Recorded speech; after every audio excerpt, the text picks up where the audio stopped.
Bonjour à tous. Je me fais un plaisir de vous présenter aujourd'hui le cours que je vais proposer à l'ISTR cette année, qui s'intitule « Le Credo, les pères de l'Église et nous ». Un petit commentaire sur ce titre qui peut sembler un peu surprenant peut-être.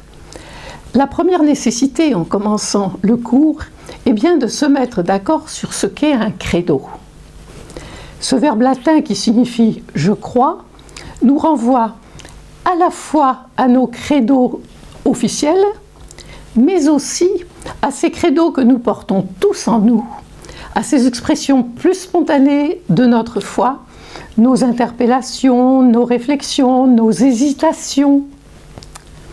Quant au rôle majeur de ceux que l'on appelle les pères de l'Église, ces évêques, ces grands pasteurs qui ont façonné l'Église en ses débuts comme au long des siècles, il faudra montrer comment ils ont contribué à la formulation de ces textes qu'aujourd'hui encore nous appelons credo, mais aussi comment ils en ont commenté le cœur, c'est-à-dire la foi chrétienne, telle qu'elle se développait, s'élaborait et qui était le sujet central de leurs homélies.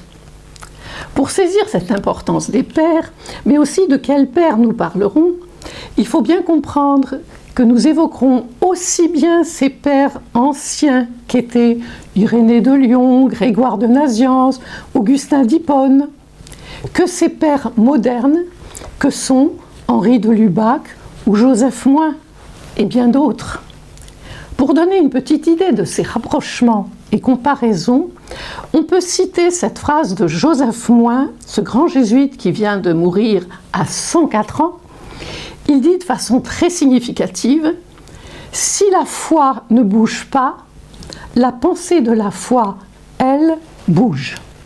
Parce que l'esprit humain est muable, il est habité par la temporalité, il n'est jamais le même. » Par ces propos, il rejoint assez bien ce que disait Cyril de Jérusalem au IVe siècle, qui distinguait deux genres de foi.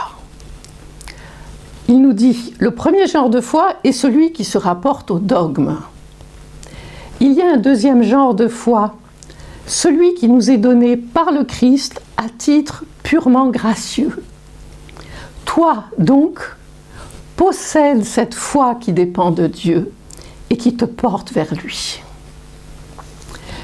Précisément, pour déterminer les premières sources des proclamations de foi, il sera bon de repartir de la Bible. En ce sens, nous parlerons du credo de Jésus, de sa foi, de celle de ses apôtres. Nous regarderons comment il parle du Père, du Fils, de l'Esprit Saint, et ce que signifient ces mots pour les Juifs qu'ils sont. Nous comprenons mieux ce que nous en avons fait au fil des siècles, des conciles, des catéchismes et de ces résumés que sont les credos. De fait, chaque croyant a un rôle à jouer dans l'expression de la foi. N'oublions pas qu'on dit souvent sa foi avec des textes qui sont de véritables prières, mais qui recourent à d'autres mots que les credos officiels. Je pense que chacun de ceux qui participeront au cours ont déjà leur propre credo en eux.